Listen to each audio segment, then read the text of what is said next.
Welcome back. It is the Flow Friday Sports Show here on Flow FM, and we're going to have a look now at the Hume branch of Cricket Albury-Wodonga, where finals are underway, and there were some thrilling matches over the weekend. Damo Hancock caught up with Steve Bennett this week, and Steve gave us all the details, the winners, the best players, and the heartbreaking losses from a big first week of finals. There was a couple of really tight games, fifth and sixth. Really put it to their opposition. So yeah, some great games, but yeah, the top three got through with the wins. Unscathed, as they say, but they were all close, tight affairs. The first one, Walla Walla got the Chockies over Kulkan. They did. They set eight for 185 batting first. Really led by their captain Joel Merkel's 91. Next best scorer being Mark Taylor on 21. So 185 is a good score. Walla's a pretty big ground, certainly very defendable, and they would have backed themselves to get over the line of Kulkan, who came second. But Kulkan put up a fantastic run chase and just fell 3 runs short. Yeah, great run chase. A 180, good solid score, as you say, but there would have been some little butterflies towards the end of that innings.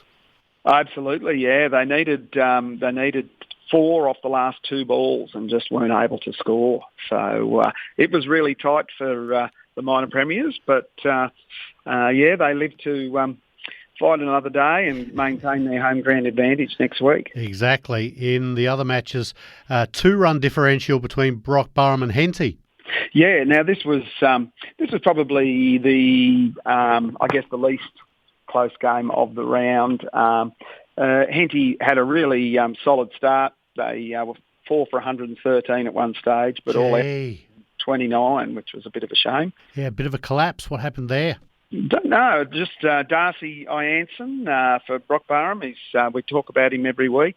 Took 5 wickets, and unfortunately for the Turlick brothers, who'd set some, both made good scores early, the tail weren't able to follow them. So 129 was going to be tricky to defend, and Brock Burham appears to have made pretty short work of it. Yeah, losing only the 3 wickets. I like that. What happened? Darcy happened. Darcy, yeah, but Trent. We talk about the Iansons every week. They seem to deliver week after week. Absolutely. And in the third game, Holbrook fell just short of Osborne. Yeah, again, and would have been a lot of bitten nails out at Ostrich Park. Osborne were lucky to make 175. They were 2 for 4, but they recovered, and Joe Perryman 63 and Dan Kennedy 52 made 175, which is about par at Osborne. And in reply, Holbrook needed 11 to win off the last over, and only managed to get the 9. So yeah, pretty plucky 1-run win for the home side. And talking to them after the game, they reckon they got out of jail. So anyway, they march on. Holbrook would have been disappointed. Their season's been pretty strong. They would have fancied themselves chasing down the 175. Yeah, absolutely. And obviously they got agonisingly close. They're a team that have just built during the season, just been a bit of a slow burn, and had a really good run after Christmas. Very unfortunate for them to fall in the first week of finals. But after last year, they only had 1 senior team. They've got 2 senior teams. They both made finals. There's plenty of green shoots to build on there. Lots of upside, and the return legs next week.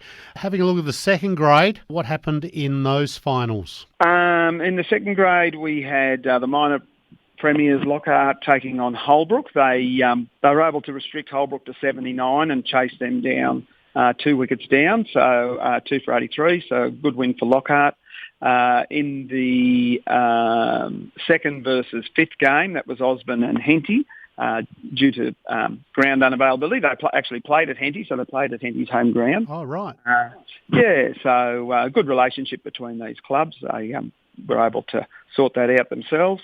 So Osborne made 4 for 162, and they were able to restrict Henty to 8 for 141. And in the last game, that looks like that was a cracker. That was 3rd versus 4th at Kulkan.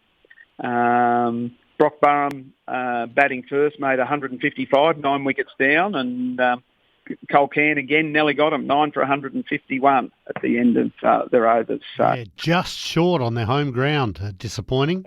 Yeah, absolutely. Really close game. But Cole Cairn being fourth in the top two teams, Cole Cairn being third in the top two teams winning means that they get another go this week. Yeah, blessed with the way that's fallen with the other results, but pretty well expected in the other two, and a good win to Osborne there away from home. 21 run victors, and Lockhart getting the chockies over Holbrook. So fascinating first round of finals. Looking forward to next week, and let's hope the weather holds up. Yeah, well, it's a very hot, been a very hot week up here, high 30s. So I think it's Saturday's looking a little bit cooler, so the cricketers will be pleased to see that. Might dry the pitches out a fraction. Absolutely. Make those outfields a bit quicker too.